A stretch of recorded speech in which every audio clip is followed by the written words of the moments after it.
Reese's peanut butter cups are the greatest, but let me play devil's advocate here. Let's see. So, no, that's a good thing. That's definitely not a problem. Reese's, you did it. You stumped this charming devil. This episode is sponsored by State Farm. Choices are great. Like with your podcasts, you get to choose what you want to listen to. And State Farm believes insurance should work the same way. That's why the State Farm Personal Price Plan helps you get the coverage you want at an affordable price and a policy that helps cover what you value most. Like a good neighbor, State Farm is there. Call or go to statefarm.com today to create your State Farm Personal Price Plan. Prices vary by state. Options selected by customer. Availability and eligibility may vary.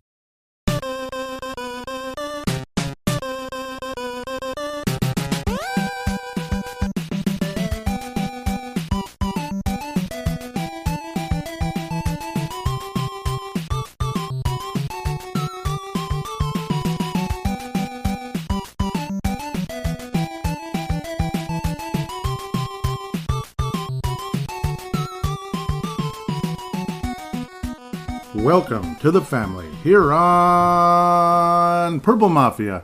I am your host, Paladino Joey, or Joey Awajan. Purple Mafia is available on all your favorite podcasting apps. Thank you for downloading and listening to the show. It is a great pleasure to be back on board with you once again today. Well, trying something a little different. Now that I've got a little cutesy little table, I can actually look right at the TV rather than not look right at the TV while doing the show. So Sunday Night Football can be seen as I'm doing the podcast. So pretty cool, actually. It's a really nice way to do things. And of course, who knows, maybe I'll even start doing a show at the end of a Viking game or something. You know, I mean, it makes things a little better, a little more interesting. But the Minnesota Vikings open things off on a wonderful start. Kevin O'Connell, obviously crappy 0-for-3 preseason, but it was like, yeah, okay, you're just kind of messing around, letting guys obviously trying to earn jobs, this and that, which I respect very much. And unfortunately, players getting hurt, which always happens in football games. But then when the real thing comes, Ed Donatell's defense looks absolutely fantastic, and Kevin O'Connell's offense looks all the more creative, and the vibe is way better. The Minnesota Vikings defeat the Green Bay Packers in US Bank Stadium 23-7.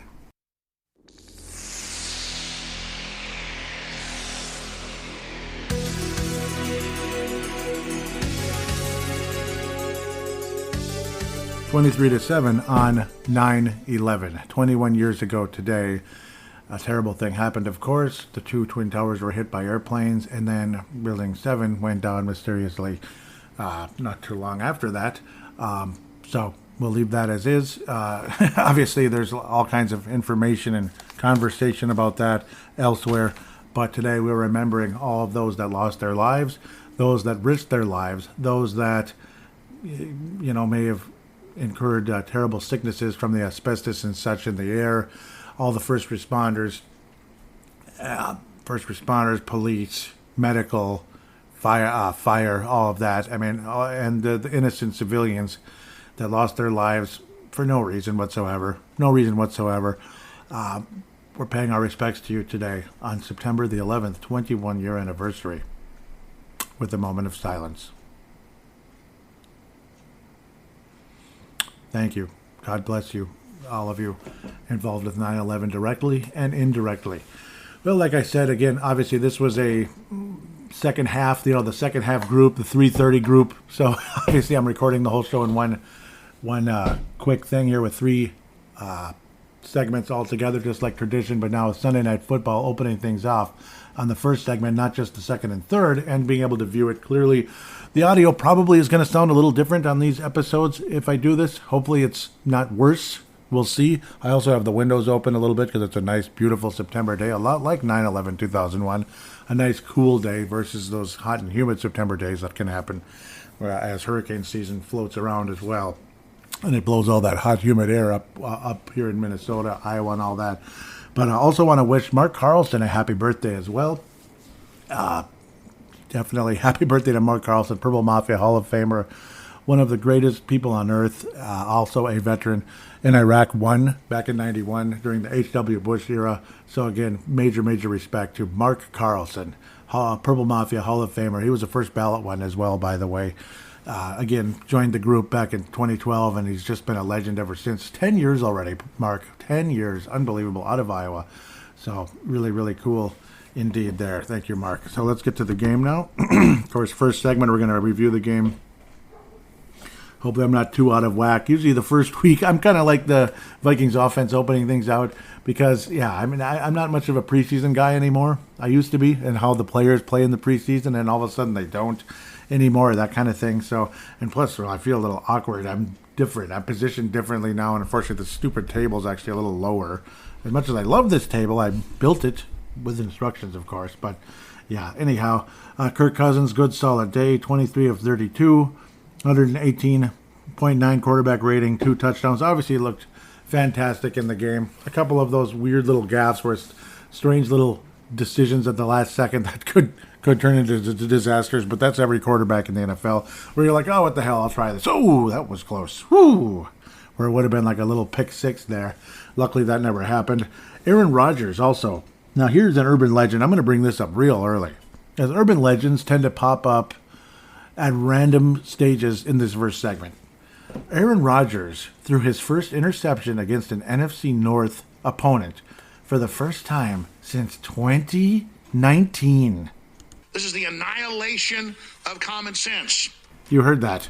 2019 against the Detroit Lions. Aaron Rodgers has now thrown an interception against an NFC North opponent in 3 years almost. And we're talking like almost 400 attempted passes. What? Okay, that's pretty good. That's insane. And obviously, some of us out there have a greater respect for Aaron Rodgers than we did in the past. Obviously, like Brett Favre grew on me. You hated him forever, blah, blah, blah. Arch rival of the Minnesota Vikings. Arch nemesis. Aaron Rodgers, arch nemesis. Obviously, in both cases, as they got older, they just became more and more likable for whatever reason. You respect what they're able to do as they just stayed good over the course of time. So that's kind of been going on with me with Aaron Rodgers the last couple of years. And some other things, I guess you could say as well. But we'll leave that where that is. The only real weakness in this game, other than for the secondary obviously coming in, we're a little bit concerned. You don't know what to think with Cam Dantzler being like a full-time starter. Obviously, you have some young guys. Shannon Sullivan's decent. He's all right, this and that. Aaron Rodgers looked like he had had something deep to Christian Watson. That could have been a huge game-changing moment there. After a really impressive opening drive by the Minnesota Vikings. Looked like the Packers might have tied things up pretty quickly. Aaron Watson didn't bring the pass in. I mean, Rodgers threw it. Christian Watson didn't bring it in. He just kind of muffed it right between the hands there. Could have been an 85-yard touchdown pass, and Aaron Rodgers had his eyes open with that big look that, okay. And he actually read his lips. He just said, okay. So, yeah, kind of like something my brother would say, kind of sarcastic, almost like, really, man? So that was interesting, and that was a moment that could have really been that could have sent things in the wrong direction for Minnesota pretty quickly. A.J. Dillon was definitely a threat. He was tough to bring down at times, and Aaron Jones was extremely tough to bring down at times. Minnesota Vikings obviously had trouble tackling on running plays from Green Bay, this and that. So it's just, it's something to look at, something to, you're going to have to go back and watch the film, that kind of stuff, like Mr. Frazier would say all the time. Former Minnesota Vikings coach, of course, Leslie Frazier. Randall Cobb was able to get 2 catches, woohoo. and one of them was a big third-down conversion. Minnesota struggled a bit on third-down conversions, but we converted on our very first, we meaning the Minnesota Vikings, converted on our very first fourth-down conversion of the year to Justin Jefferson for a touchdown on the opening drive. So really cool introduction for Kevin O'Connell with Justin Jefferson, and what an introduction it was. Justin Jefferson saying by the end of the season he'll be the best receiver in the NFL. I don't always like that kind of talk, but, if he backs it up, so be it. Interesting, 9-11. When it comes to, he had 9 receptions on 11 targets, so there's 9-11, I guess. But wasn't a good day for Green Bay defending Justin Jefferson, was it? 184 yards with 2 touchdowns again on the opening drive was that big one. Again, a 64-yard reception, which set up what ended up being a field goal, unfortunately, but still a spectacular play nonetheless. Kirk Cousins and Justin Jefferson, great chemistry. Everything looks good. The second touchdown thrown, actually the first touchdown thrown by Kirk Cousins in the opening drive. You got to see Kevin O'Connell pump his fist, this and that. Looked really cool. Looked like a hockey player that just scored a goal on the Minnesota Wild, we'll say. But also, you got to see Kevin O'Connell put his hand out for like a, those like a handshake, high five type of deal with Kirk Cousins. I mean, how many times did you see that the last 4 years with Mike Zimmer and Kirk Cousins. Never, basically. So that's always a wonderful, wonderful feeling to see that. You get to see more and more chemistry between the coach and the quarterback. It actually exists, and there is a pulse. And there's also a pulse against a team that I made fun of a week ago in the season preview episode. I made fun of a certain team out of New York, and they won. So that figures. Couple of surprise wins today. One thing I think we got to make note of, though, this happens every year with the Green Bay Packers, I swear. Now, this is not to this is not to rain on anybody's parade whatsoever. To rain on anybody's parade. The Vikings played fantastic. Minnesota Vikings played absolutely fantastic. Dalvin Cook looked great. Alexander Madison looked great. 4.5 yards a carry each. And it's that's Tecmo Bowl football in terms of you could just keep handing the ball off and getting first downs, on 3 plays. And it's just da-da-da-da-da-da. You'll be totally fine doing that. So, obviously, very efficient running game, very efficient passing game. But also, what did Aaron Rodgers do last year against the New Orleans Saints? Nothing. He was terrible. The Saints' defense has rarely been known for being all that good, though they can force turnovers, they can make big plays, but a lot of their personnel is questionable at times. Obviously, there's some really talented players. There's top-heavy talent on the Saints' defense. Yeah, obviously Jordan and, Lattimore and all them. So, obviously, very talented players. But they tend to give up yards. They tend to give up points. Maybe bend but don't break, all that cute stuff. And now Mr. Allen's their coach. So, good luck to the Saints there. But last year, Aaron Rodgers was pitiful. And the Packers were pitiful against the New Orleans Saints as well on the road to open things out. So, let's not forget that. A lot of times, it seems like Aaron Rodgers and the Packers, in general, tend to start off really slow. It was the last 2 or 3 years straight, pretty much. We're like, oh, well, there you go. I mean, Packers, that's funny. Wow, look at that. They lost. They lost, and they just look like crap. That's funny. Hey, at least that's one less win for them. And, well, that was this year with the Minnesota Vikings. Of course, in 2020, yeah, that was different. 2019 was bad, if I remember correctly, for Green Bay. And 2021 was absolutely bad. I remember the Saints made Aaron Rodgers look terrible. Of course, Rodgers and the Packers came in 2020 when there were no fans in the stadium. There's just about 200 people kind of spread out all over the place, mostly media and family and this and that, players' families and blah, blah, blah, ownership and all that garbage and all that cute stuff. And you pretty much could just hear, I don't know, the sound of like vents, basically, when Aaron Rodgers was calling out the plays, and he just kind of made us look like morons that year. And I'm not trying to be a jerk. It's just how, Aaron Rodgers plays a very intelligent game. He can make people look stupid. He made the Dallas Cowboys look really damn stupid in a playoff game years ago, and it was kind of funny. I actually kind of enjoyed that. I think that was when I started liking Aaron Rodgers, actually, was a couple years back when he went into whatever the heck their new field is and made them look like idiots. It was hilarious because I have no love lost for the Dallas Cowboys.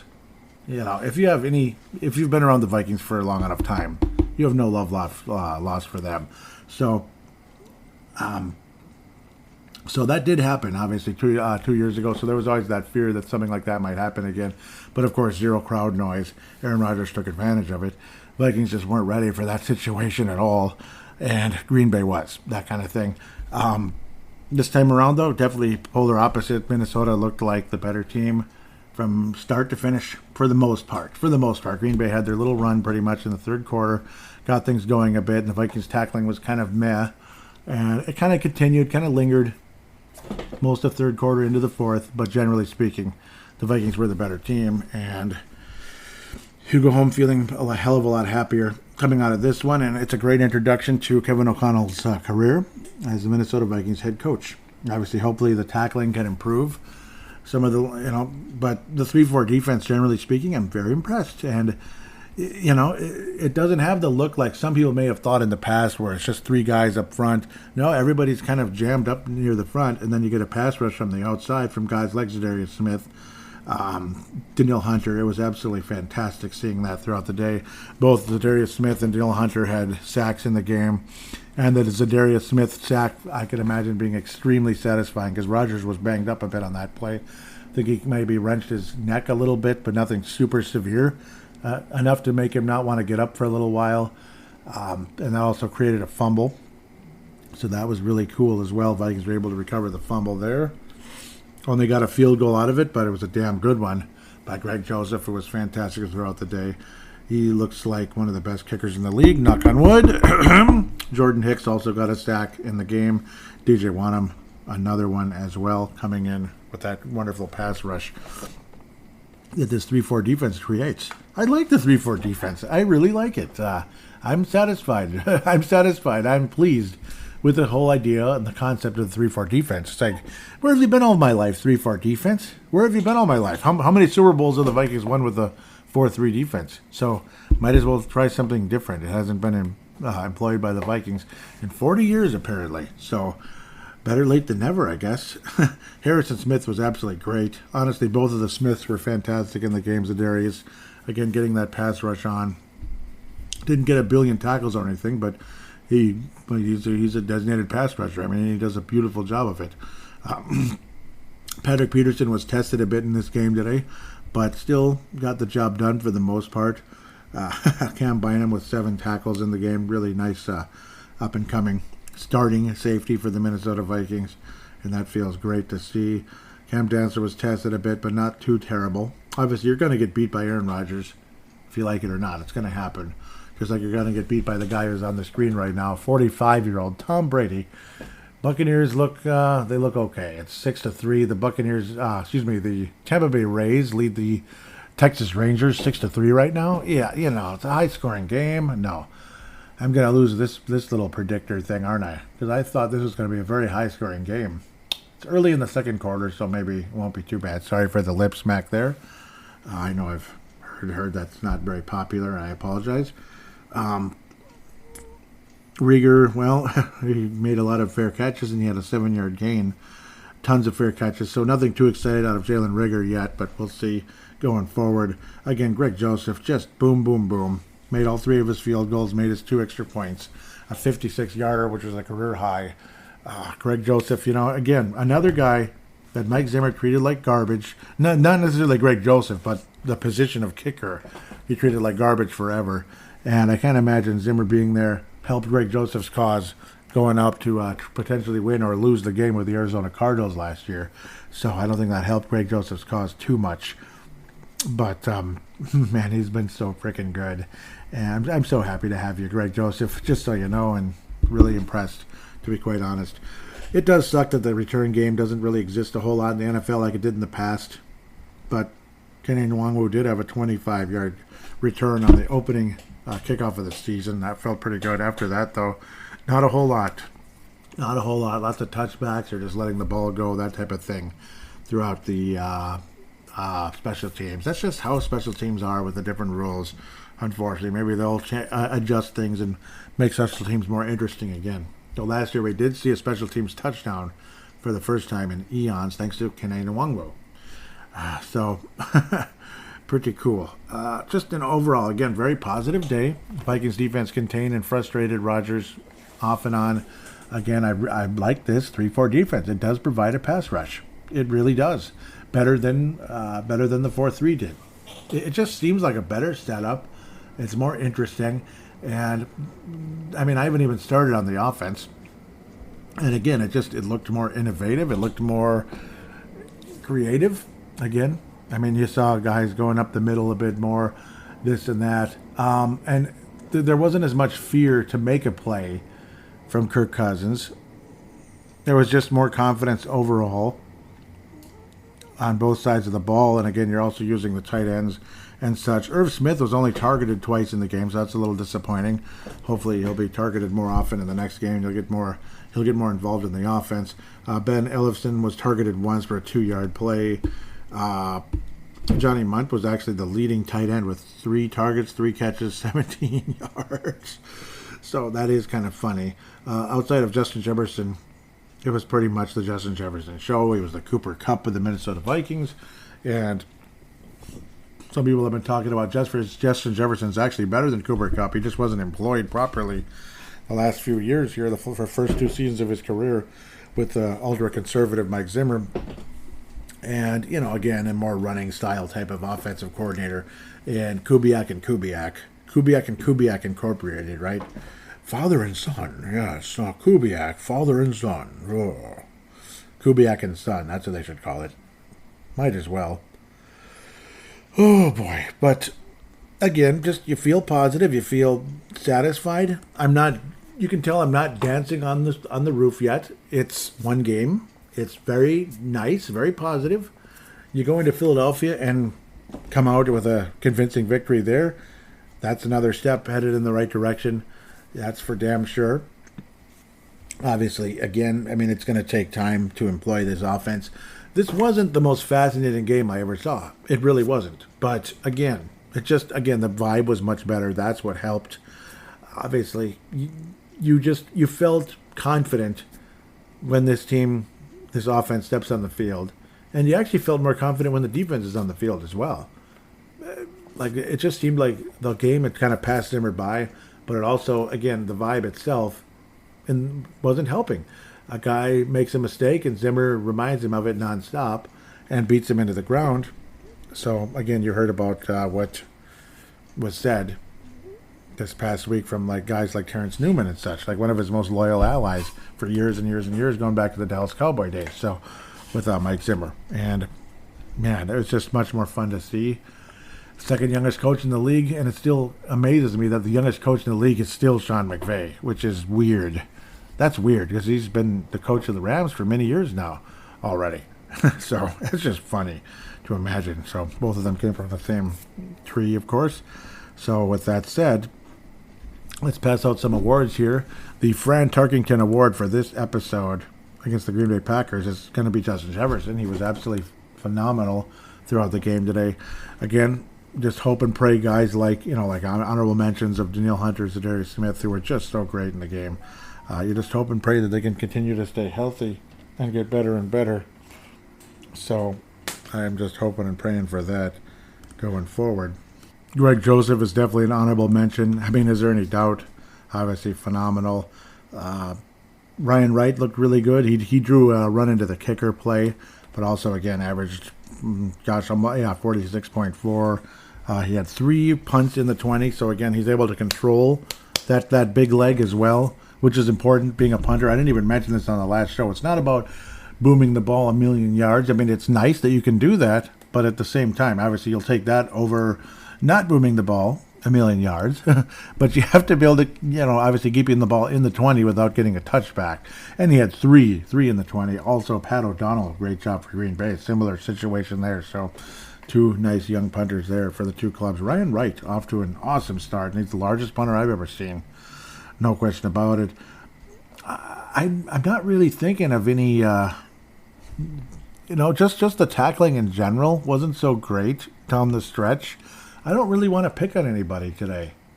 I don't really want to pick on anybody, so I'm gonna veer away from the Christian Ponder Award. Maybe it's just gonna go to Mike Zimmer, I guess. Christian Ponder Memorial. I don't know. No, Mike Zimmer's been piled on enough, so I'm gonna get off of that. I apologize, Mike Zimmer, if he 1 in a billion chance he's listening. I'm a little bummed KJ Osborne wasn't involved a little more, but well, it is what it is. Hopefully KJ can be more involved. Obviously Adam Thielen as well, but if Justin Jefferson's going to play like that, it kind of is what it is. Hopefully KJ Osborne doesn't demand a trade or something, kind of like a Jake Reed in the past. But he's one of my favorite players in the league. I just love KJ Osborne.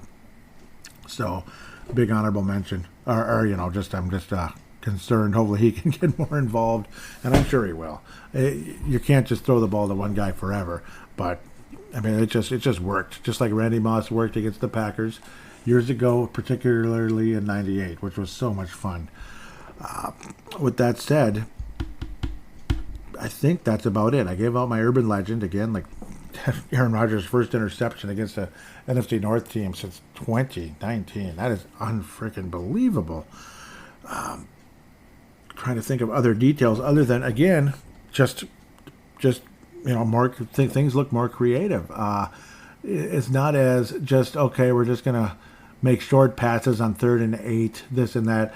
And we weren't stuck in 3rd and 8 a whole lot either. The passes were a little bit deeper. It's just simple sometimes, simple concept. Maybe you have to break a tackle or something, but it's more doable. You don't have to get 8 yards and break like 4 tackles to get a first down with the way this offense is set up. And that was what the problem was in the past with the Kubiak and Son situation, and of course Zimmer as the head coach, because he was more of a dictator when it came to the offense. Like, even though he's the head coach and he hates offense, but he's dictating how aggressive the offense is. So it was just utterly ridiculous when you put 2 and 2 together with how things were going on with Zimmer in the past. So it's too bad. It's a damn shame that things went in the direction they did, but they did. Looks like Brady's hurt a bit. Interesting. Maybe a wrist a little bit going on here. No, that's a different player, different person. It was the offensive lineman that was protecting him, but well, Tampa looks like they might be going up 9-3. Good defense by Tampa, keeping Dallas contained in their house. Only 3 points so far still in the first quarter. So with that, we'll take a quick break, look around the league. And he missed the kick. You son of a gun.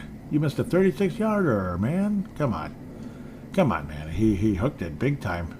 All right, well, we'll see what happens. We'll talk about it some more in the second segment. So we're pretty much going to continue right where he left off.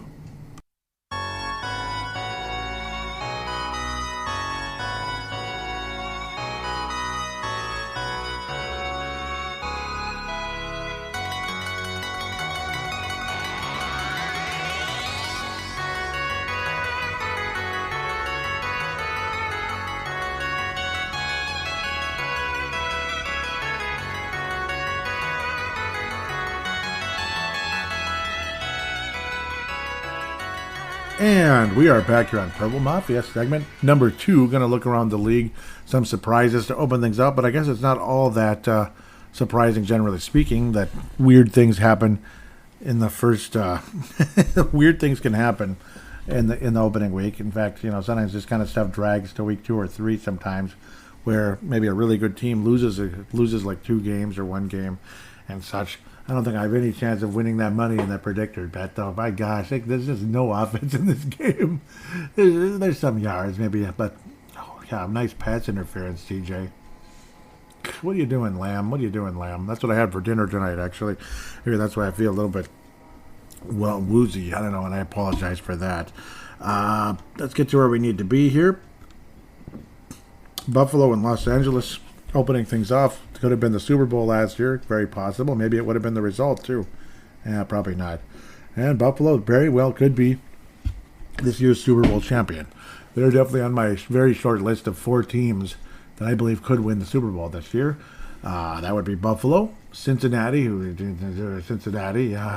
team. San Francisco, that team too. And the team I'm seeing on the screen right now, the Bucks, and they look okay. They're at least ahead.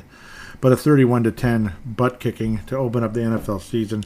31-10 in Los Angeles, by the way. Very impressive performance by the Buffalo Bills. Very, very impressive performance. Very happy actually to see it, because I like the Bills. Not too long ago, it seems like yesterday, there was rumors about the Buffalo Bills moving to Los Angeles. That was, of course, before the Rams did. There was rumors about the Vikings moving there. Yeah, man, I guess that has been about a decade ago already. Wow. Because all the Vikings got the stadium approved in 2012. There's an interception. And I do believe that is that Abdullah? No, that's not Abdullah. What am I talking about? But big interception there by Tampa. Well, Mr. What's-his-name is... Oh, yeah, that's Winfield, of course. That's why I thought he looked familiar. Yep, that's our guy, Antoine Winfield Jr., former Gopher. And, of course, son of Minnesota Vikings legend, Antoine Winfield. At least, Ring of Honor type of deal.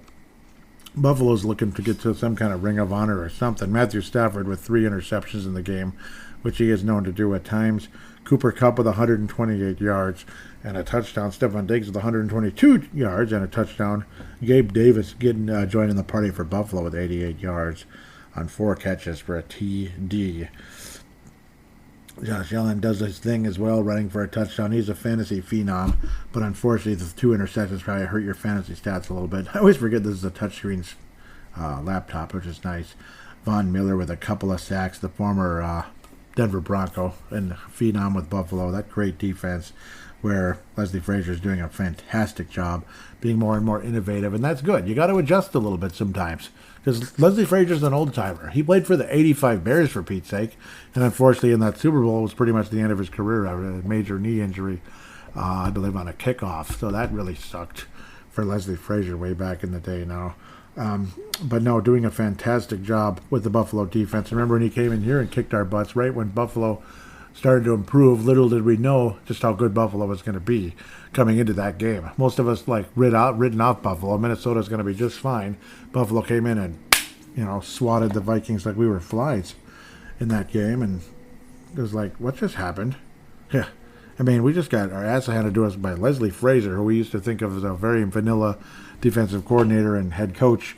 Next thing you know, he does what he does. So Buffalo looks great. They look like a Super Bowl contender, at least after that first game, where the Super Bowl was played and won by the Los Angeles Rams. Nolans, a little NFC South action going on in the deep South. New Orleans and Atlanta, old bitter rivals for years and years and years and years, at least 50 years going back in the day into the 70s and such. Jameis Winston with a very, very, very solid performance going against Marcus Mariota of the New York Jets. No, I don't know. It's not the New York Jets. It would have been the Tennessee Titans. Cordero Patterson with 120 yards for Atlanta, being a stud out there. 120 yards rushing at the running back position. Jeez, averaged 5.5 yards a carry with a touchdown. Marcus Mariota getting mobile out there, but lost a fumble in the game. Jameis Winston, absolutely fantastic. Well, really good, not fantastic, but nice solid win. Getting things going. Jarvis Landry, former Miami Dolphin. Michael Thomas, back from injury, 57 yards on the day with a couple of touchdowns, which makes people feel good. Will Lutz is still there. But he missed one field goal and made a 51-yarder. Cool. Will Lutz has been around forever and ever and ever. Unfortunately, the famous punter is no longer there, though. Cameron Jordan. That's the name I was bringing up earlier. The Saints with 0 sacks in the game, so that's interesting. And Lattimore, of course, didn't get tested a whole lot, because why would you do that? He's one of the best defensive backs in the NFL. Obviously, even though he's an ass, he's an absolute ass, but he's a great player. Alvin Kamara is an ass too, but great player. 9 rushes. He was contained fairly nicely. Generally speaking, wasn't the most exciting football game ever, but, well, Atlanta almost won, and they didn't win, basically, because New Orleans came back and stole it away, basically. Atlanta was winning 26-10. Unfortunately, the Falcons know a thing or two about blowing large leads. Okay, I'll get off of that. Yeah, if you've been watching football for at least the last 6-7 years, you have an idea what that means. Brady getting in the face of Hainsley, apparently going into the break there. He looked a little bit intense. That would be a little intimidating. A 45-year-old legendary, 7-time Super Bowl champion quarterback who's the GOAT and all that, getting up in your face, pretty pissed off about something. So, scary stuff. This is off. This is not where I want to go yet. That's NFC North related. Oh, Cincinnati. I picked you to win the Super Bowl, didn't I? I picked you to win the Super Bowl. Well, Joe Burrow knows a thing or two about getting sacked one too many times. He also threw 4 interceptions in the game. He was sacked 7 frickin' times. 4 interceptions and a fumble loss. That's 5 turnovers for my guy, Joe Burrow. One of my favorite players in all of football. Joe Mixon, the counterpart for Dalvin Cook, of course. 2 guys that were, once upon a time could have been taken in the early first round, one up in the second round because of, at the time, off-field issues that haven't been a problem. Let's keep that where it needs to be, knock on wood. Keep it, stay on the straight and narrow, hopefully, guys. Joe Burrow, great job. And, Joe Mixon and Dalvin Cook, great job. Jamar Chase, Jamar Chase, one of the best receivers ever. No, one of the best receivers in today's game, of course, and teammate of legendary Justin Jefferson, 129 yards and a touchdown. I mean, that's really cool. Just amazing talent, both of them. I mean, LSU, good job. That's all I got to say. And I don't even like LSU, but good God. Jamar Chase and Justin Jefferson, are you kidding me?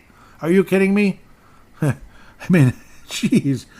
Just imagine if they were on the same NFL team altogether. That'd be pretty cool. But, yeah, maybe Joe Burrow can come here, like right after Cousins retires. Joe, maybe Cincinnati's kind of like a place where they don't win a whole lot, so you want to come over? We got a better offensive line now. We do. We have a better offensive line than Cincinnati. That didn't help him in the Super Bowl or any other playoff game last year, did it? Pittsburgh beat Cincinnati 23-10 or 20, as they try to delay the inevitable. The Pittsburgh Steelers beat the Cincinnati Bengals in their house. I hope it's not the old losing the Super Bowl hangover type of thing.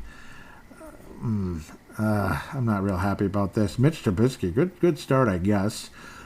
Again, Mitch Trubisky, not the best completion percentage, not the most accurate thrower. He was definitely not the main reason our Pittsburgh won. Is the defense. The defense showed up to play, but unfortunately, one of the greatest players of the last few years here, and NFL sack leader and all that, just like J.J. Watt, T.J. Watt, a sack in the game was freaking unbelievable, and he tore his pectoral muscle. We all know how long those take to recover. It really sucks.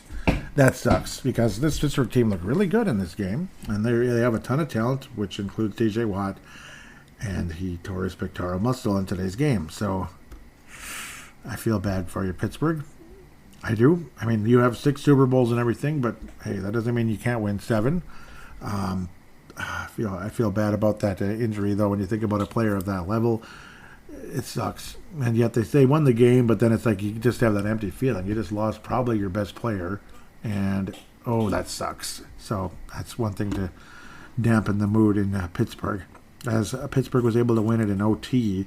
This game went to OT and it was a nice long kick. Both kickers missed in OT, which is really annoying. I mean, Cincinnati is a wonderful kicker, but missed. And Chris Boswell was able to get the winner from 53 yards out to send the Steelers home at basically a walk-off win, as it would have been a tie otherwise had he missed. Next week's opponent against the NFC North team, that's the very last one we're coming to, Philly versus Detroit. Very entertaining game, actually. Miami Dolphins, a very entertaining matchup historically against the New England Patriots. And honest to God, the Miami Dolphins have had a ton of success against the New England Patriots, even with Tom Brady as the star player for New England for so long. Always a huge problem and all that. So something to think about there, of course. Certainly not the most entertaining game, but the Dolphins with the win, and that's what's important for them. Tua, and all that good stuff. Well, quarterback rating was over 100. He did throw for a touchdown. Mac Jones struggled. He threw an interception, but also was adequate at times. This is not an entertaining matchup, though. At the moment, though, Tyreek Hill with 94 yards. I'm not a big fan of the guy. He's a cocky SOB, but, well, if he can make the Dolphins better, so be it. And because I kind of like the Miami Dolphins, always kind of have. Love that teal color and all that really cool look. And it's been about 50 years since they won a Super Bowl. Unfortunately, their last Super Bowl win was against us, bastards. So yeah, it has been 50 years pretty much, right? One more year to go. Well, maybe we'll get off of that at the moment. I don't have a whole lot to say about that one. I mean, the Dolphins beat the Patriots. We're happy for them. Baltimore Ravens beat a New York Jets team that's back to being the team that just doesn't score points and kind of stinks at everything. And they have a 90-year-old quarterback in Joe Flacco going against his former club, who he won the Super Bowl with in 2012, 10 whole years ago. That's just so weird to imagine somebody born in 1985 being really old. But yeah, that's reality nowadays. It's a beast of a guy, though. Joe Flacco, he was a hell of a quarterback in his time with the Baltimore Ravens. And he was always clutch. He got the job done. Had a few good years, and all of a sudden he just couldn't play anymore. It just seemed like it was kind of sad. And now he's the quarterback of the Jets because of, obviously injury to the young man. Greg Zuerlein, a very familiar kicker with a 45-yarder for the Jets. He was able to get one kick in, obviously.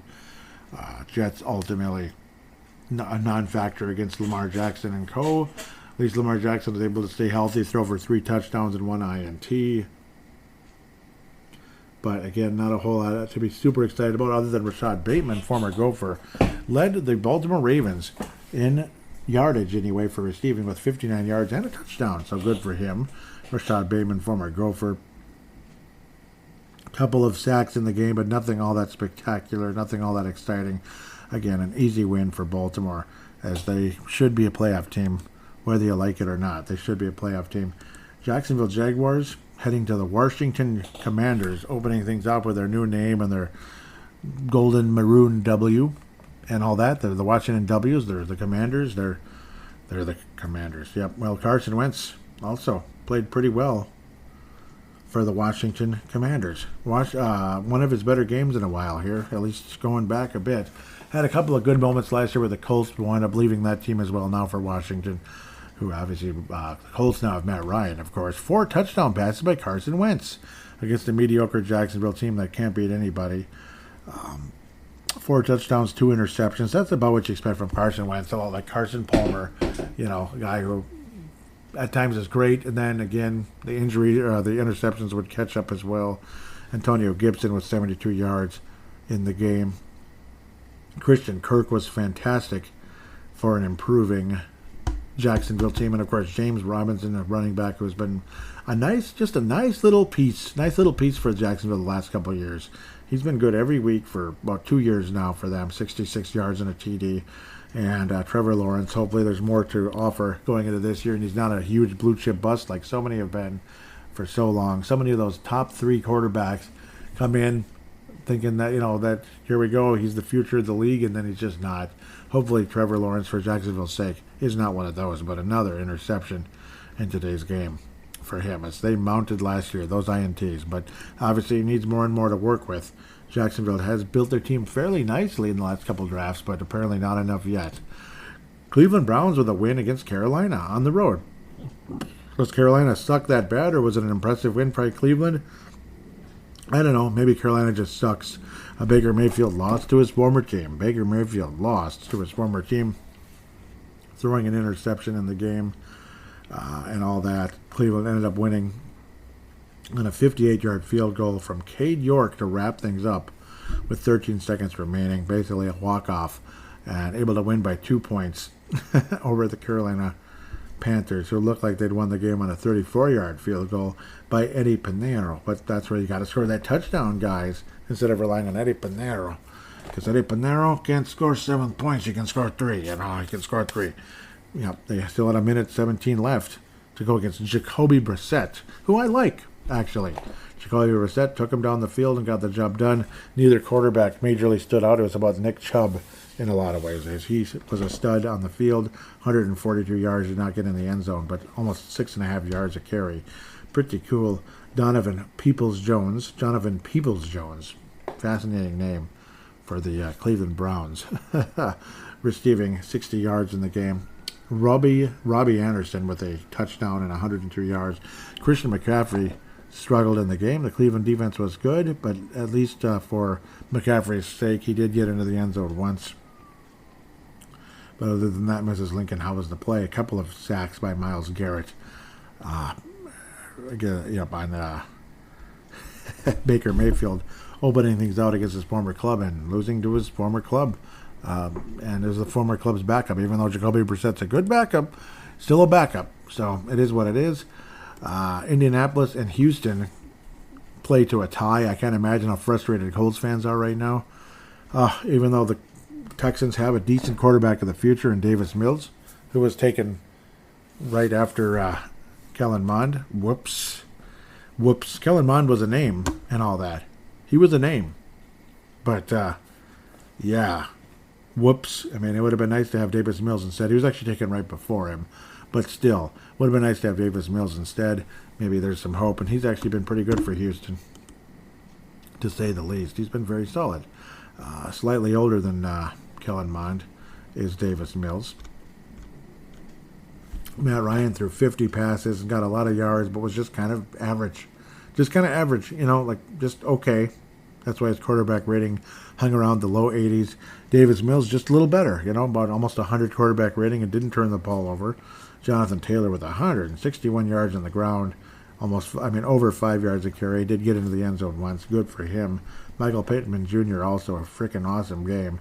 The Colts offense looked better, but they just didn't get the job done when it mattered, unfortunately. And interception and mediocre play by Matt Ryan down the stretch certainly didn't help the Indianapolis Colts cause going forward. New York Giants went into Tennessee and won. So there's a pulse. There's a pulse in New York. It ain't the Jets. There's no pulse there. But the Giants won. Daniel Jones out of Duke, the Duke quarterback, who everybody's like, who the heck is that? Daniel Jones with a couple of touchdowns. Yes, he managed to throw an interception, but didn't throw the ball all that much and was very efficient in the game. Saquon Barkley with a big touchdown really late to help the Giants secure the victory. 164 yards total, averaged 9.1 because of a 68-yard scamper. An awesome game by Saquon Barkley, and an awesome, impressive win by the New York Giants, and a very disappointing loss for the Tennessee Titans to open up their season to the New York bleeping Giants in their house in Tennessee. You know what I'm saying? They end up losing to the Giants. Yeah, so impressive win for the New York Giants, and again, I guess they must have heard my last show, crashing. I've been making fun of them. Kansas City rolled all over Arizona. It was what it was. It was Kansas City playing like the Chiefs that a lot of us remember, despite the fact that Mr. Peace Sign, Mr. I'm better than everybody else is no longer there. He's in Miami. Patrick Mahomes threw for 5 touchdowns. Another MVP-like performance for him. Jeez, just makes it look so easy. Almost a perfect quarterback rating, not quite. No turnovers. Eyes up, Pacheco. Isaiah Pacheco, with 62 yards and a touchdown rushing. They don't really talk about running backs a whole lot there in Kansas City. But Travis Kelce. I'm just messing around. Juju Smith-Schuster, also a big, strong performance.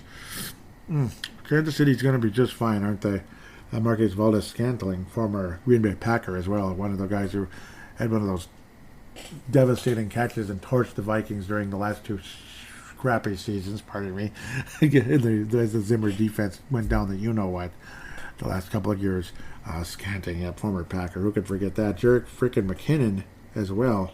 A couple of catches and scampers there for 27 yards. Good for him. Running game, he managed to get 4 rushes and almost 6 yards a carry. Good job, Jerick. He had an 18-yard little run there. But Jerick McKinnon, obviously limited role most places he goes, but he's got to be getting up there a little bit now. Man, I was such a big fan of his. I really was. Kyler Murray, a couple touchdown passes. Didn't turn the ball over, but also just, I don't know. Just not enough. I mean, Kansas City was just way the frick better. And that's all there is to say. Matt Prater might be the best kicker in the league, but he missed. Or no, he didn't miss. He didn't have any field goal attempts in the game. I'm looking at the wrong thing here. So my deep apologies. Not one sack on Patrick Mahomes.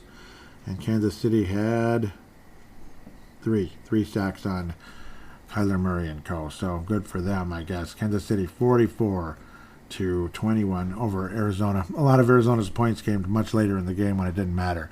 So basically, Kansas City just throttled Arizona. I don't like it, but it is what it is. Las Vegas loses their opener to the Los Angeles Chargers, as this will wrap up games that have been played other than NFC North games. Obviously, Tampa right now 9-3. Brady's having some fun, sort of. Looks like. He doesn't look that old, does he? He doesn't look like a 45-year-old. He really doesn't.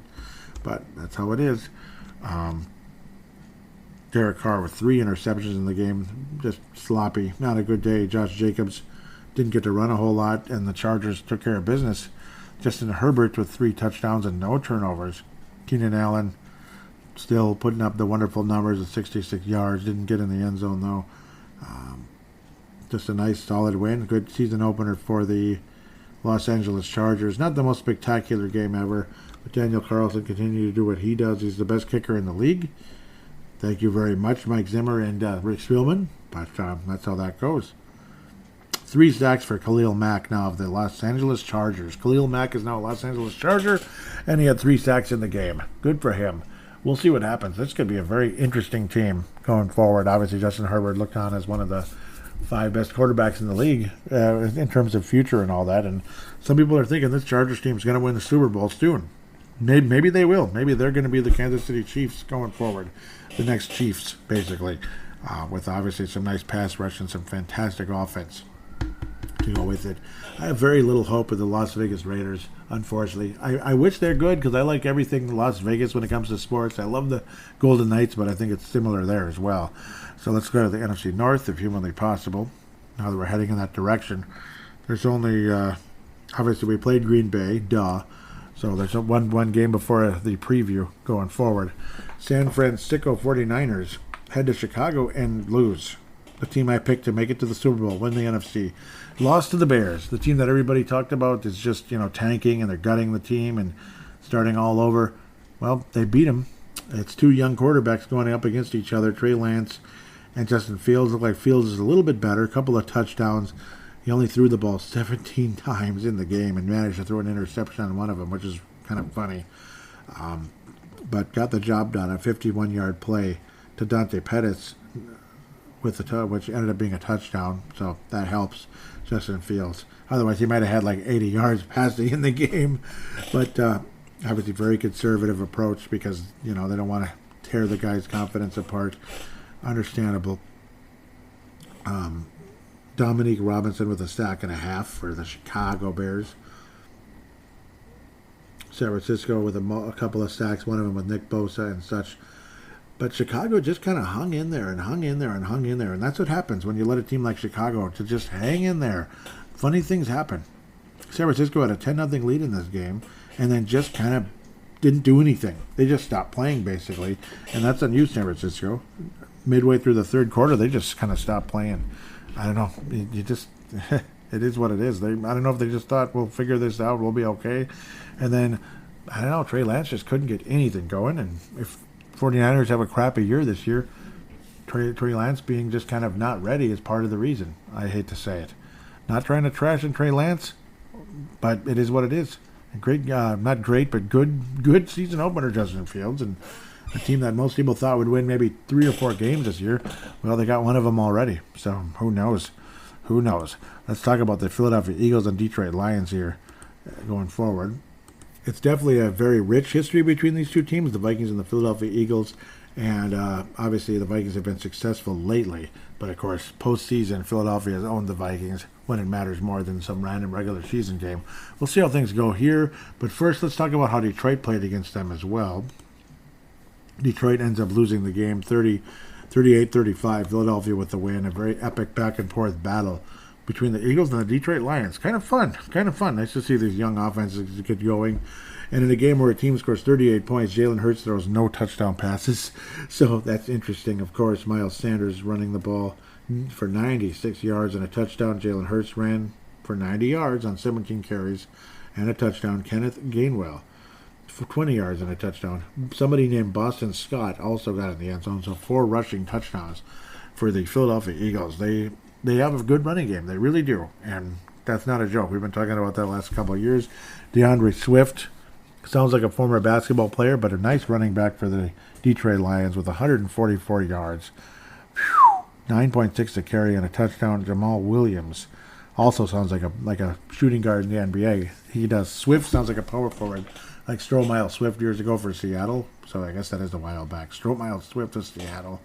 Seattle hasn't had a basketball team in 15 years. Jamal Williams got in the end zone twice. Could have been one of those cute little fantasy pickups that you just happened to accidentally throw in the lineup, and then, oh my God, he got 2 touchdowns.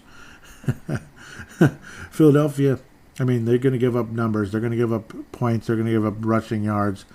Jared Goff threw for a couple touchdowns, 215 yards, but there's always going to be that interception somewhere. And, of course, he threw that. T.J. Hawkinson, yeah, he's never really taken off much for Detroit, but the overall passing game in Detroit hasn't been so great. But T.J. Hawkinson there, old what's-his-name, couldn't stay healthy the last couple of years there, and then went to win the Super Bowl with the L.A. Rams. Matthew Stafford, that's old what's-his-name. They try to go forward. But I got to think, Philadelphia gives up points. They give up points. They have the last few years, but they have a damn good running game. There's no doubt about that.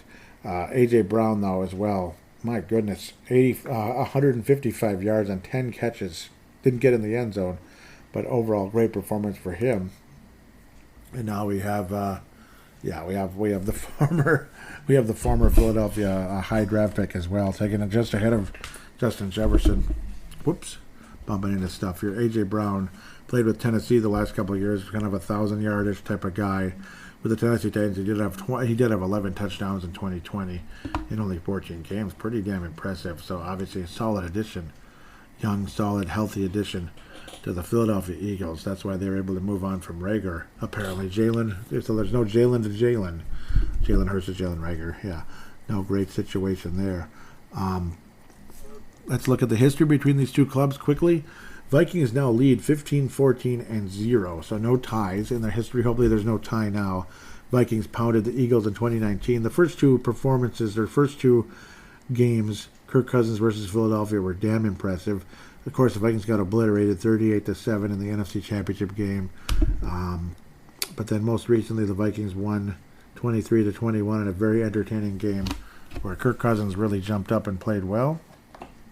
And, of course, 38-20, very impressive, easy win for the Vikings in 2019. So it's been 3 years already. It felt more recent than that. The Vikings must have had good history against Philadelphia many years ago because before 2010, the Vikings went down the crapper. The 2010 Vikings beat the Eagles in a game that didn't matter at all. And old what's-his-name, Donovan McNabb, was completely toast by then. In fact, he wasn't even there anymore. So, yeah, he was completely toast by then, though.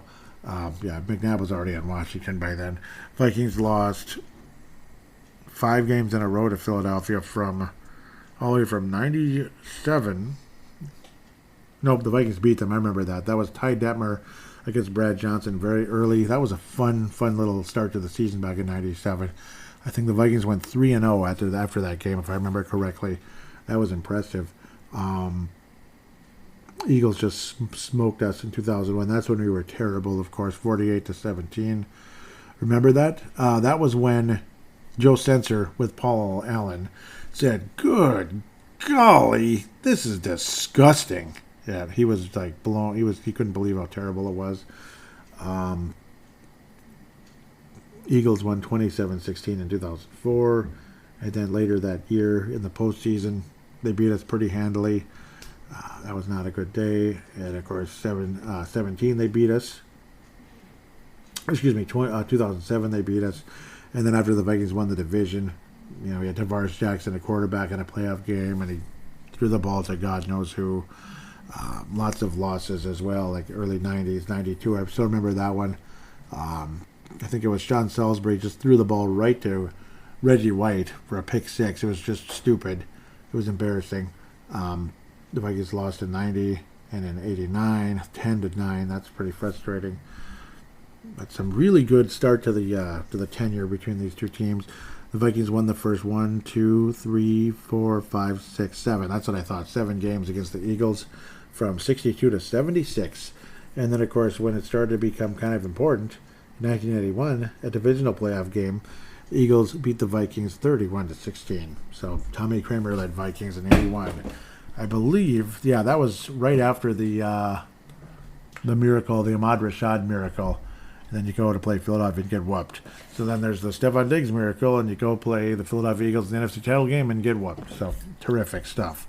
Very disappointing at the end of the day. A fairly rich history going all the way back to 1962 with the Philadelphia Eagles. They've been around forever, of course, with the Cunninghams and the all these other great players that have come and gone. And some interesting ones like Jeff Garcia, Michael Vick and such. So obviously it's been a very interesting off and on history. Donovan McNabb was freaking awesome when he was in his prime with Philadelphia. Those are some fun days, to be quite fair. I want to step out in faith and believe in a victory. And I think this Viking team can absolutely beat the Philadelphia Eagles.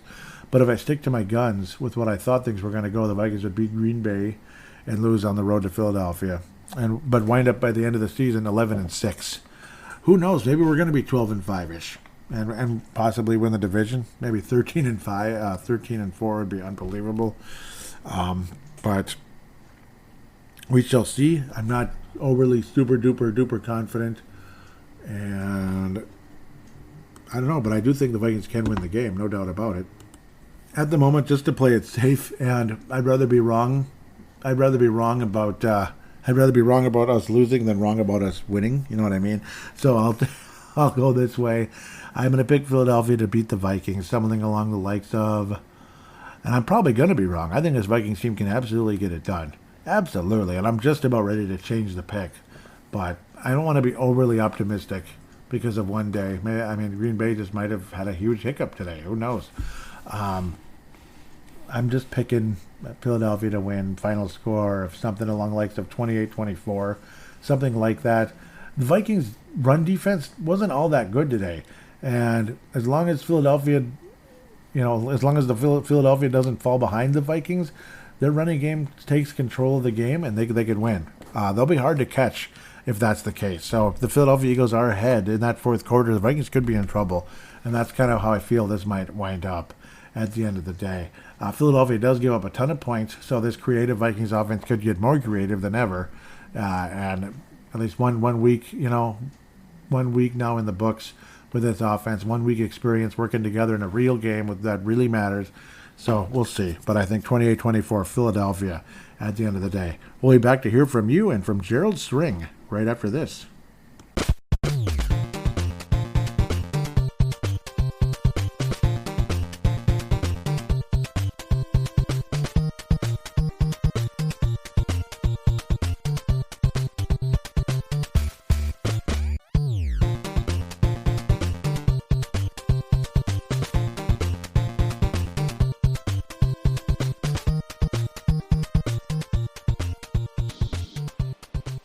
Hey, Joey.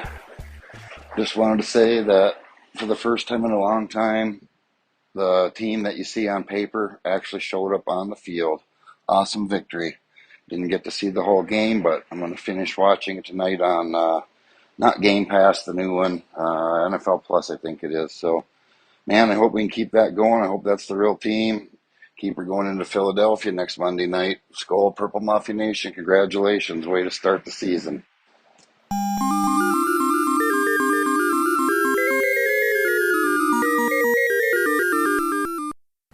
And I thank you for that, Carl Gerald out of Nebraska, Gerald String.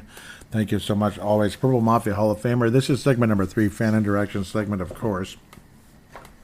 And you heard from Gerald there talking about how you finally got to see the team we saw on paper. And yeah, no doubt about it. I mean, these nice defensive players showing up to play. Offensive players showing up to play, for the most part. Obviously, the ball not spread around as much as it probably will be at other times this season. I got to think we might be looking at Mike McCarthy's last year in Dallas here as I'm still watching Sunday Night Football, 12-3. Only 3 points against this Tampa defense, which is pretty good, but they don't have Ndamukong Suh. We'll see if he suits up for the Minnesota Vikings at some point. Yeah, he'd be more of a depth guy at this stage, but apparently he wants a lot of money. So, welcome to the professional sports there. As for the other thing that Gerald talked about was, NFL Plus. It's a nice addition. So it's no longer free for us Verizon users, but there's actually more ultimate freedom, especially for somebody like me who might have to kind of keep up with the game a more difficult way at times when it comes to lawn cleanups coming up in November, or I can keep up to it, listening to it, with a good app, rather than relying on old-fashioned radio where it might not always come in well. And, because it's all together when you buy NFL Plus, just $30 for the whole year, when you get to listen to every game as well. Every game is free to listen to. Well, not free, but it's free now after paying that, accessible, and it comes in good and all that. So I can listen to it and then catch up to it later before I do the show and such. So I like that rather than having to join that and TuneIn Radio. It can be kind of complicated. So you can join TuneIn Radio all you want as well. It's up to you and all that. So yeah, thank you for the call in, Gerald. Really appreciate it, and hope to hear from you some more. Understood if you weren't able to see the whole game early on. Oh, that would look like a really good throw, and unfortunately well defended by Dallas there. Oh, yeah, that's Diggs, isn't it? Number 7 there. Yep, good defense there. He had 1 million interceptions last season. So let's get to fan interaction if humanly possible. At least the Twitter side of things. I don't even have that set up properly because I'm an idiot. What else is new? Joey's an idiot? Never. Joey's never an idiot. Joey's a genius. I'm a genius, right? Not really. At Purple Mafia Show, and as well, please do join the Vig It app, and when you do join, all you got to do is enter Paladinolive for the referral, and of course the Crypto.com app. They'll put $25 in your account. As long as you click on the link showing that I referred you, they'll have $25 put in your account to start trading cryptocurrency, and I'll just leave it at that. I'm not going to say crypto is the end all, is the greatest thing ever, and I'm not going to say it's the stupidest thing ever either, because it's not the stupidest thing ever, but it's not the greatest either. It's what it is. Just like trading stocks or trading commodities. Some win, some lose. And that is reality, ladies and gentlemen. So I tried to join the... Was it that long ago? No, I was looking at something else. I'll get back to that in a second. What the heck? It really was that long ago. Or it was that recent. Yeah, I did... Yep, Count O'Connell Mafia. Followed. I love that. I followed him. He followed back. Mad Martin was saying, bang on, brother. Hope things are good with you. I think I read that in the last episode. That was only a week ago. I was saying I'd like to join the Purple Daily Cabinet for the oldest Vikings podcaster. Purple Mafia has been around since April 2008. Is that acceptable? The one man out of the three, Phil Mackey, Judd Zolgad, and Declan Goff, one person responded, and that was Judd Zolgad. And Judd Zolgad, he's pretty much my favorite person on Score North anyway. So that's the coolest thing. I mean, I just like the guy. I like him a lot, Judd Zolgad. He's kind of like me, where, might not be the most, like, I'm just looking for friends all the time. Best friend, like I'm I'm like looking for friends constantly. But I'm nice to everybody, and I treat people fairly, and that's what Judd Zolgad does. You might not be looking to bond with everybody you meet, but at the same time, you do your best to get along with people. And thank you so much, Judd. He was saying your use of Met Stadium gets you even more points. Welcome. So eventually, hopefully, Phil Mackey approves it. Phil Mackey and Declan can be good guys as well. But yep, Score North. I like them. I'd like to consider them allies if humanly possible in the future. Vince Germano out of Australia retweeted the most recent episode, Purple Mafia episode 375, pardon me, season preview 2022. Thank you so much for that. Malcolm McSween, also out of Cali, retweeted it. Gerald String liked it. Judd Zolgad, because I was saying I never got in, actually. Judd said, did you not get in? Can we add this Viking fan, Phil Mackey? So that's cool. Phil Mackey said we have openings to email me, so thank you. Hopefully, yeah. And I did email him, but I wouldn't be surprised if he was extremely busy today. Didn't get a lot of responses on Twitter during the game today. And I also talked about Southern Tiers. So I guess it's a free plug for Southern Tier Brewing. There are two different beers. There's also on Facebook as well, but on Twitter. I might as well open it here on Twitter, since that's usually where I go to start things out. There's the Irish Cream Stout, which has a green label. That's basically the spring seasonal for Southern Tier. And then there's, in the fall, they come out with Pumpkin, which is like pumpkin and everything, and it's orange, whatever. It's an orange logo, and it's a pumpkin-flavored Imperial, kind of like 8 ounces, whatever, 8.6 ounces. But then there's Warlock, which is a purple label, which is a pumpkin stout, 8.6. Pumpkin is a staple. Every Halloween I have pumpkin, except last year I had Darkness from Surly. Pardon me, I should have hit the dump button there. But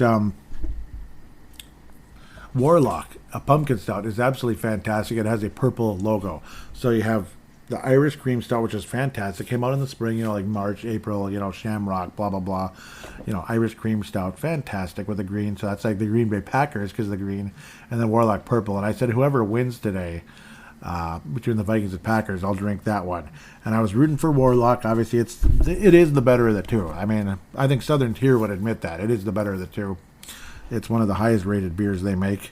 And I can't wait to have that after the show tonight. So, because I'm not going to drink Warlock 8.6 and then do the show. And I could drink it as I'm doing the show, but it's probably not the best idea. Because I might start getting kind of sleepy. I don't know. I don't get drunk. I just get sleepy. And I don't drink a lot either, by the way. Just one or two. And I would not drink 2 Warlocks. Whatever you do is your business, and we're happy for you. Mad Martin said, greetings, brother. Mad Martin, legendary Mad Martin out of Northern Scotland. As great as there is on Twitter. It says, greetings, brother. Drink them both. Skol from Europe. I will send some audio later in the week. And I cannot wait to hear from Mad Martin.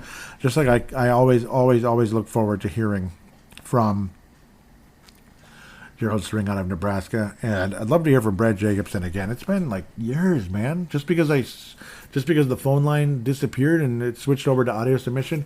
All it is you just open up any free voice recording app. I don't know if Brent just doesn't like the idea or what the deal is, because he just was like, it just never happened. So let me know, Brent, how you feel about that. I'd love to hear you on the show, because it's a very simple thing. frankly, I think it's easier than having voicemail. And plus, if you're unhappy with what you did, you can just get rid of it. You can just, screw that one and then make a new one. Rather than see voicemail, if you're not happy, you're like, Joey, don't put that one on, you know? Like, say, if you cough or you totally stutter or you say we're playing Chicago next week when it's Philadelphia, you know, that kind of thing. So look at it that way. It's actually easier to save face. Maybe you stutter for some reason, you know, like some people do. I mean, I stutter sometimes. Not like I did when I was a teenager. I could never do a podcast at age, say, 14, 15. It would be frightening, actually. Let's just leave it where that is. What's going on? Okay, yay, so you got that. Woohoo. Let's get to Facebook. Yeah, Twitter was very quiet, and that's even though I tweeted a lot, people didn't respond much, which is okay. That's life. Facebook.com/Purple Mafia Show. Facebook.com/Purple Mafia Show. Looks like just likes when it came to the most recent episode, season preview. That show didn't get a ton of listens yet, but hopefully it catches up soon going forward. Again, hope the audio doesn't suck on this episode, and if it does, I'll just have to arrange things back where they were. But I like doing it this way at the moment because I can at least see the game on, even though I'm not going to watch it that close every single time because it's too distracting.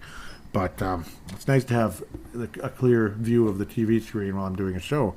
I mean, you know, Sunday Night Football, whatever, whenever I'm recording. And I may go mobile a bit as well because next week is Monday Night Football. That's the thing. It's Monday Night Football already. So I may go mobile going forward with this device called Samsung 22 Plus. Some of you that may have heard of the Freedom of Thought podcast, well, that show is just almost all mobile now because, you know, I'll leave that as is. I'd rather record that while not at home. I'll just leave that where that is. Sometimes around the campfire, you can hear the crickets and such. You might get a Purple Mafia episode or two like that, where like the car with the windows open or in front of a campfire or something like that. It could happen. The audio turned out surprisingly decent, like decent. It's not as good as just with this M audio that I'm using right now.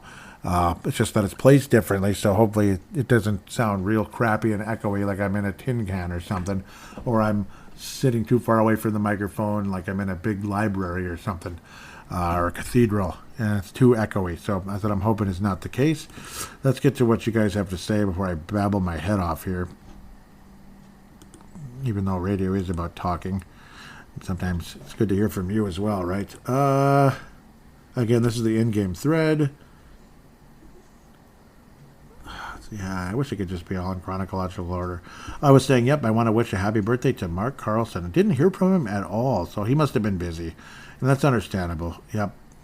Understandable, Mark. Hopefully you hear from you soon. I can't imagine he would just say heck with Purple Mafia and heck with Joey. But it's your birthday. This is about Mark Carlson. It's not about Purple Mafia or Joey Wygen, or hell, Joey either. Danae Brown out of New Zealand. Awesome guy. Says happy birthday, Mark. And Mike Dale, awesome guy as well, out of the state of New York, not New York City, says happy birthday, Mark. Yep. And then I also talked about the same thing with the Irish Cream Stout. Irish Cream Stout, which is only 5.6%, so maybe I will have both because it's significantly less. I'm not going to have two 8% beers on the same day. I think that's a little too harsh. Some of you can handle it. I can, I'm sure. It's just, that seems like a lot. I don't know. But I suppose I used to have the bomber-sized pumpkins on Halloween and, just kind of got sleepy and went to bed, basically. So it's not like I'm getting drunk and stuff. I was saying, depending on who wins, blah, blah, blah, blah, blah. Mike Dale, who is from the state of New York, says, my love for the Warlock. Yep, because I remember we talked about that about a year ago around Halloween, if I remember correctly. I talked well about Warlock. Because I was talking, I think it was around that time, because it's a great pumpkin stout. It really is.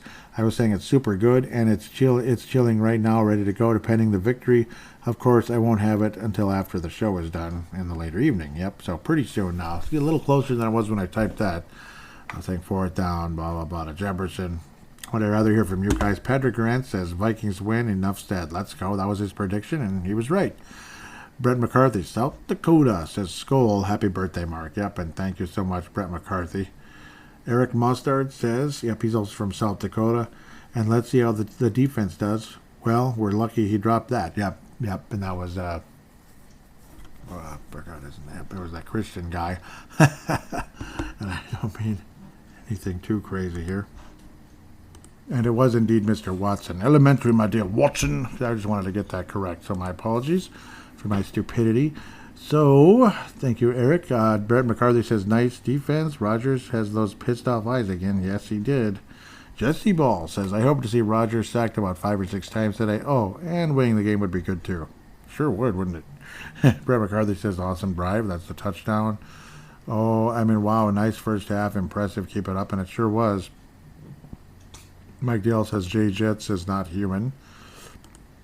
It's just quite enjoyable, says Mike Dale.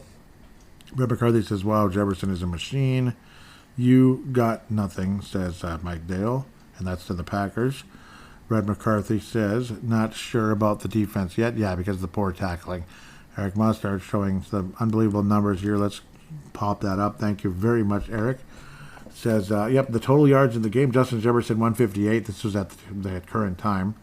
And Green Bay, 101 receiving yards. Green Bay, not any single player. Green Bay. Oh, why does this keep doing this? Okay, you updated the page. Thank you, Facebook. We don't need to keep showing me the... I appreciate that. Really appreciate it. Brad McCarthy says, where's Thielen? Yeah, I mean, it is what it is, right? And then you get to this most relevant bullcrap. They're all relevant, you schmucks. There's no such thing as most relevant. These are just... Oh, I'm just going to cut some people off. Yeah, that's real smart. Mike Dale says, someone pinch me. You think I'm going to cut people off? That's the last thing I want to do. And anytime, if I ever do, please let me know. That is not what I'm about. I'm telling you, that is not what I'm about. Ooh, that's a classic one right there. He should get he needs to get in. He needs to get in this year. Yep, he knows who he is out of the UK. Yep. Come back and yep, the UK. We'll talk about that maybe too when I get to Matt Emer. Jeff Froylan out of Iowa says it feels strange holding a substantial lead. Never happened last season. This was in the post-game thread. Isn't that something? Why am I commenting as Joey Elijah? That's annoying. Should be as Purple Mafia. Freaking stupid. I don't like that. I don't like it. I'm going to switch it over. No! This is so irritating. Now it would show me commenting as Timberwolves Explosion. Yeah, I don't like this. I don't like it. Facebook is annoying. They're ruining it. Okay, see, all profiles. There. Okay. So those of you trying to start a page, and if you want to have more than one, like multiple shows, oh, it's annoying. Oh, it's annoying. It's annoying. Thank you, whatever your name is, Zuckerberg, for messing this up real bad. Now I don't see Purple Mafia at all. I almost thought to edit this out, but I think it's too funny. You guys are probably laughing your head off listening to this, so why would I turn it off? Just let me go to my damn page already. Just go to the page. Thank you. Yeah, just go to the page. Okay, now I'm interacting as Purple Mafia show. Oh my God, I have no idea how annoying that is. Lord. Mike Dale says, okay, credit where it's worth. Jay Jets and Kirk Cousins take a bow. To put the Packers to the sword on opening day, that has to be commendable. Skol! Mike Dale continues saying the Vikings defense has to get lots of accolades in this as they were superb, leaving the Packers to only 7 points. Give it 7. Give it effing up. Incredible. Yeah, because it never happens. I don't think Rodgers has ever had only 7 points against the Vikings, so that's pretty damn impressive. Great start of the season where we didn't know where the proverbial winds would take them. Thoroughly enjoyable. Skull. I have to say early on, to where the experts who claim the Packers will win the North, perhaps you'd like to rethink, and I hope so. I hope so. Tony Coleman, legendary Tony Coleman out of South Dakota says, great start to the season, great work out of Jefferson. McConnell seemed tuned in. I'm looking forward to the season. Me too. And yep, that might be one of the reasons why Tony Coleman was like, he'd kind of disappeared for a while, probably just sick of the Zimmer era. Yep, I'm sure he was. Jeff Furlan says it feels strange holding a substantial lead. Yep, I read that one. Great win, Skull. Then he responded with, yeah, this must be our biggest win in a while. And I would say so. Matt Emer out of the UK. Really, he says, really wanted a shutout, but a pretty dominant display. Can't complain. Although I just kind of did. Yeah, I kind of just did. And Matt Emer, yep, out of the UK, where they have a new king in Prince Charles is now King Charles III, and that's pretty crazy. Obviously, considering that all of us, unless you're over 70 years old, and you'd have to be well over 70 years old to have remembered King George. I believe he was the third. No, he was much later. King George VI, pardon me, who was the King of England during World War II, ended up dying in 1952, replaced by Queen Elizabeth II. And, man, I mean, it must be something else over all those years to go from Elizabeth to King Charles. So it must be really something, no doubt about it, even though a lot of times the Prime Minister may have more say in England. But what do I know? I really don't. So, very interesting and great to hear from you, Matt Emer. Missed you. Always missed you. Jim Juniman says, I hope I'm pronouncing that correctly, offensive to stale in second half hazard. Brett McCarthy, where's Jim Juniman from?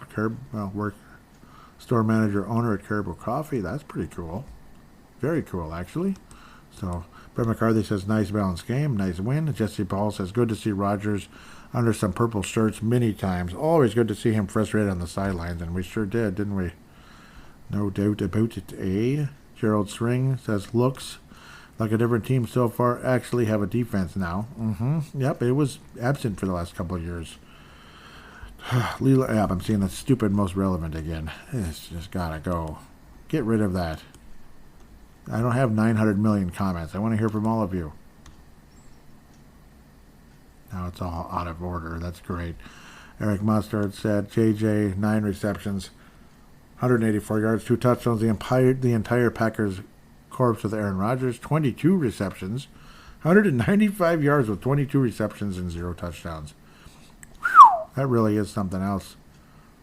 Leland Albertson, what is this? A video of some kind. Give me 1 second. Gerald String says, yep, different team so far. I'll come back to Leland here. There's a couple Lelands.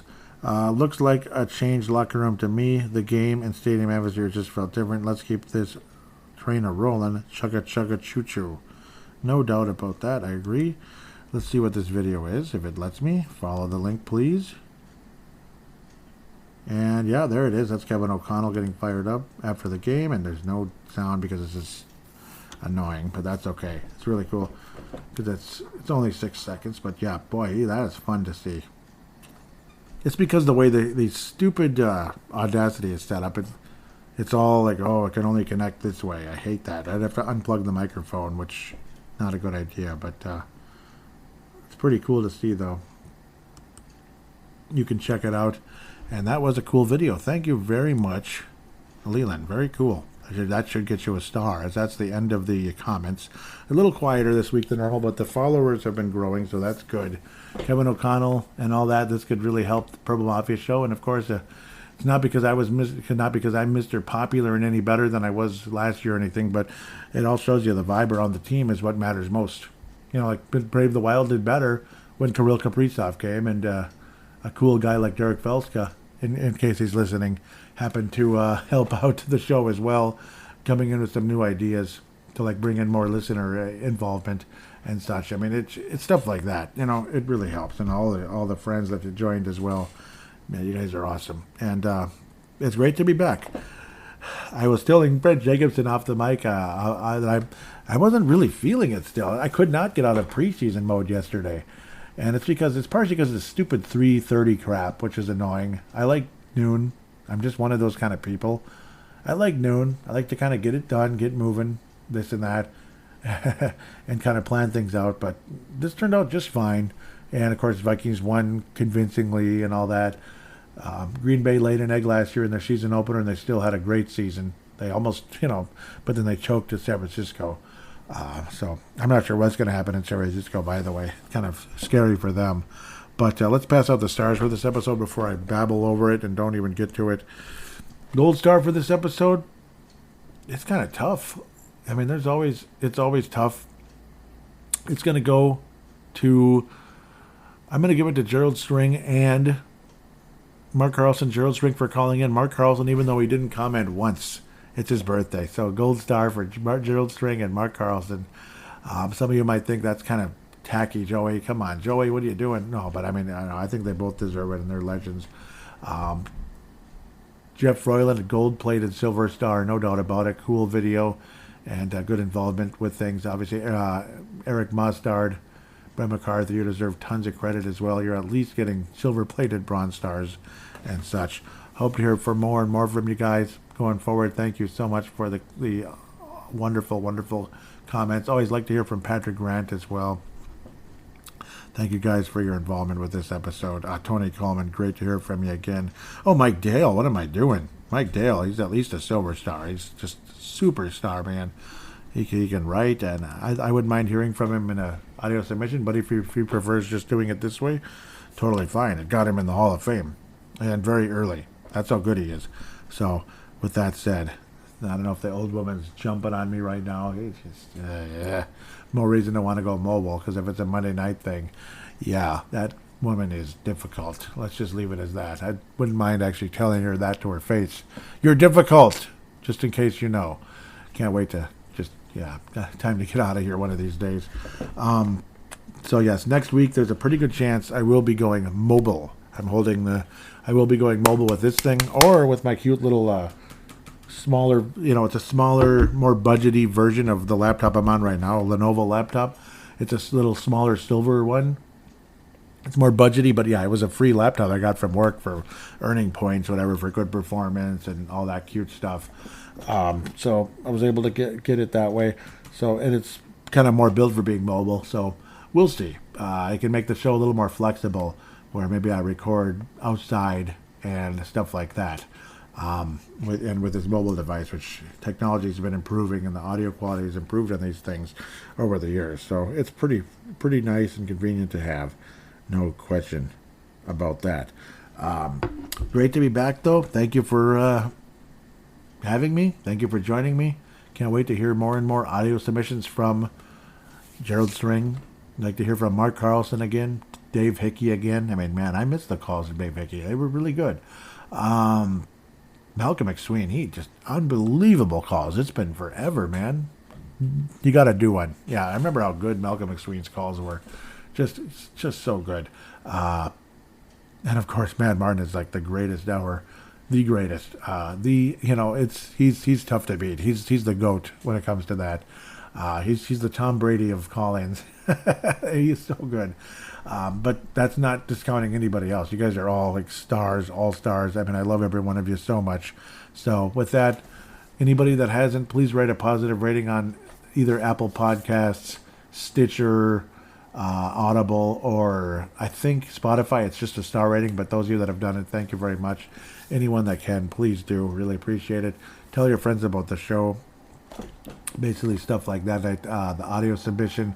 How you do that is you open any free smart device on the planet.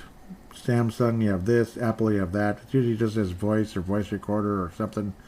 You just press it. You just open it. You just press the big red record button. Talk. Treat it like a phone call. Hit stop, and then share it / email it to paladinolive@yahoo.com, paladinolive@yahoo.com. This information will be in the show description for copy and paste or whatever you want to do.